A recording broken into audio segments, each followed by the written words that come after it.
नमस्कार दोस्तों सरकार दावा कर रही है कि गेहूं की खरीद सुचारू रूप से की जाएगी। किसानों को भुगतान का भी दावा किया जा रहा है और अगर भुगतान में देरी होती है तो किसानों को 9% ब्याज भी दिया जाएगा। एक और सरकार दावा यह भी कर रही है कि इस बार गेहूं की खरीद में किसानों को किसी तरह की दिक्कत पेश नहीं आने दी जाएगी। लेकिन दूसरी ओर इस बार किसानों को गेहूं मंडी में लाने से पहले एक एसएमएस आएगा और उस एसएमएस के बाद ही किसान अपनी गेहूं की फसल को मंडियों में लेकर आएंगे।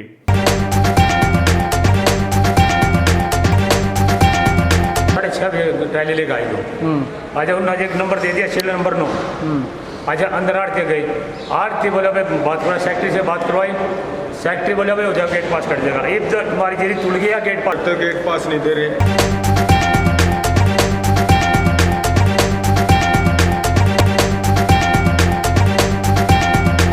मॉडल स्टेट बना है जो अपने फार्मर्स के एक एक दाने के, एक एक पेनी को, एक एक रुपए को उसके खाते में देता है। और उसके ऊपर जाकर हमने तो ये निर्णय भी ले लिया सरकार ने कि अगर किसी का जे फॉर्म अप्रूव होने के बाद डिले होता है तो उसको 9% ब्याज भी हम किसान को देंगे। मुझे लगता है इससे ज्यादा किसानी का फायदा आज से पहले तो नहीं हुआ होगा। और हम तो उम्मीद करते हैं कि पंजाब हो, राजस्थान हो या विपक्ष की सरकारें हैं वो भी इस मॉडल को अपनाएं। और अगर उनको असिस्टेंट चाहिए तो हरियाणा पूरी तौर पर तैयार होगा, चाहे वो किसान के खाते में पैसे डलवाने के सॉफ्टवेयर की शेयरिंग की बात हो, चाहे ई खरीद की बात हो।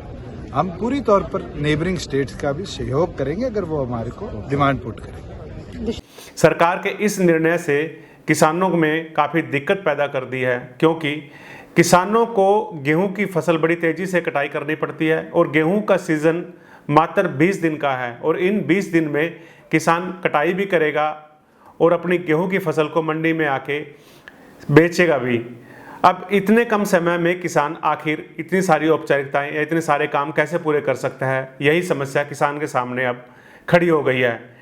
इसी तरह की दिक्कत किसानों को धान के सीजन में भी आई थी, क्योंकि तब भी सरकार ने यह निर्णय लिया था कि पहले किसानों के पास एक एसएमएस आएगा और उस एसएमएस के बाद ही किसान अपनी धान की फसल को मंडी में लेकर आएंगे। इस वजह से मंडियों में किसानों को काफ़ी दिक्कतों का सामना करना पड़ा। दिक्कत यहाँ आ गई कि किसान अपनी धान की फसल को सड़कों पर लेकर खड़े रहे, लेकिन उन्हें मंडियों में आने नहीं दिया गया। गेहूं और धान में सबसे बड़ी दिक्कत किसानों के सामने यही आती है कि किसान कटाई के बाद उसका भंडारण नहीं कर पाता। और चूंकि सीमांत किसानों के सामने दिक्कत यह है कि उनके पास मैन पावर की कमी है। एक किसान अगर अपनी फसल को लेकर मंडी में आ गया तो खेत में पड़ी फसल की रखवाली कौन करेगा, यह भी समस्या किसानों के सामने है। किसानों को यह भी दिक्कत आ रही है कि कुछ किसान अपनी फसल का मेरी फसल मेरा ब्यौरा में सही से रिकॉर्ड नहीं करा पाए, तो अब उनके सामने यह दिक्कत है कि वह अपनी गेहूं की फसल को कैसे मंडी में लेकर आएंगे। किसानों ने मांग की कि सरकार इस तरह के प्रयोग करने बंद कर दे तो उनकी गेहूं का फसल का यह सीज़न सुखद और आरामदायक हो सकता है। किसानों ने मांग की है कि सरकार पुरानी व्यवस्था पर ही गेहूं की खरीद करे। यदि इस तरह से प्रयोग होते रहे तो जाहिर सी बात है कि इस बार भी किसानों को अनाज मंडी में कई तरह की दिक्कतों का सामना करना पड़ सकता है। धन्यवाद दोस्तों। अगर आपको हमारा काम पसंद है, हमारा वीडियो पसंद आया तो आप हमें लाइक कर सकते हैं, सब्सक्राइब कर सकते हैं। इससे हमारा हौसला बढ़ेगा।